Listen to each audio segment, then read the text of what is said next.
ছবি এঁকে কোটা সংস্কার আন্দোলনে শিক্ষার্থীদের পক্ষে প্রতিবাদ করেছেন তাহসান কন্যা আইরা। তাহসান মিথিলার সন্তান হলেও আইরা ভারতীয় চলচ্চিত্র পরিচালক সৃজিত মুখোপাধ্যায়ের খুব পছন্দের। আইরাকে সবসময় নিজের মেয়ে বলেই মনে করেন তিনি। ভেসে আসে সেই চেনা।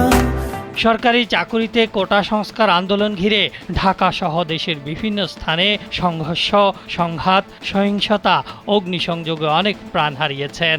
ছবি এঁকে তারই প্রতিবাদ করেছেন তাহসান মিথিলার কন্যা আইরা।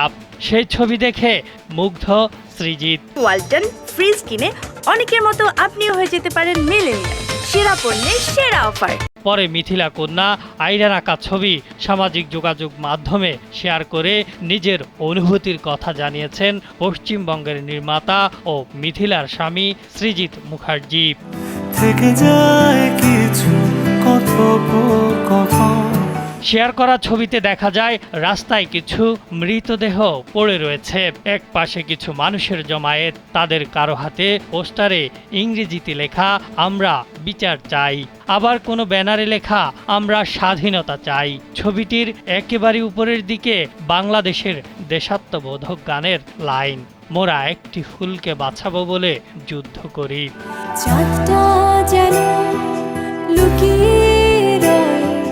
ছবিটি শেয়ার করে সৃজিত মুখার্জি লিখেছেন, এটাই সম্ভবত আমার খুদে রাজকন্যার আঁকা সবচেয়ে গুরুত্বপূর্ণ ছবি। ঠিক ওর জন্য যতটা গর্ব হয় ততটাই গর্ববোধ করি ওর মা বাবা মিথিলা এবং তাহসানের জন্য। গোটা পরিবার ওকে খুব সুন্দর করে বড় করে তুলেছে।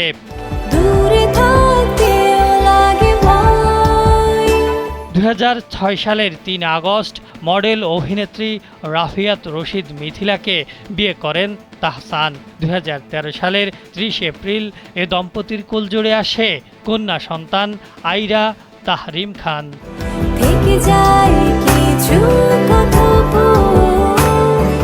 দর্শকের কাছে জুটি হিসেবে পছন্দের শীর্ষে থাকলেও তাহসান মিথিলা 2016 সালে আনুষ্ঠানিকভাবে বিচ্ছেদ হলে মেনে নিতে পারেননি তাদের ভক্তরা।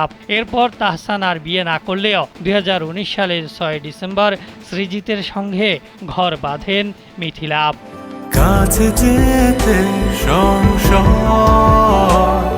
এদিকে গতকালই মুক্তি পেয়েছে সৃজিত পরিচালিত নতুন ওয়েব ছবি শেখর হোম এর ট্রেলার। 14 আগস্ট জিও সিনেমায় মুক্তি পাবে ছবিটি। আহসান হাবিব, কালবেলা।